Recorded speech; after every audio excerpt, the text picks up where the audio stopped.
Can I ask, Please. your point of view, how did it go? Got bail.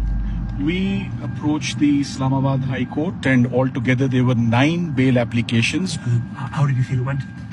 Well, it was okay. I mean, we got bail thanks to our wizard here. He's Salman Saptar. He's become even a bigger expert in criminal law since he's been dealing with my cases. There's so many of them. The cases against Khan ranged from theft and sedition to murder. So, Mr. Imran Khan at the age of 71 has, as per the prosecution and as per the government, he has started his career as a criminal, and altogether 150 cases were registered after the age of 70. Now this is very absurd. It does not make sense. लेकिन वो pressure डालता है जजेस पे. तुम्हें इस वक्त team चाहिए ना? चाहिए सर. क्योंकि तुम्हारा अकेले के ऊपर ही तो सारा. इस वक्त इन शो है जिस तरह मेरी पार्टी का वन मैन शो है, तुम्हारा इस वक्त जुडिशरी में वन मैन शो बना हुआ है.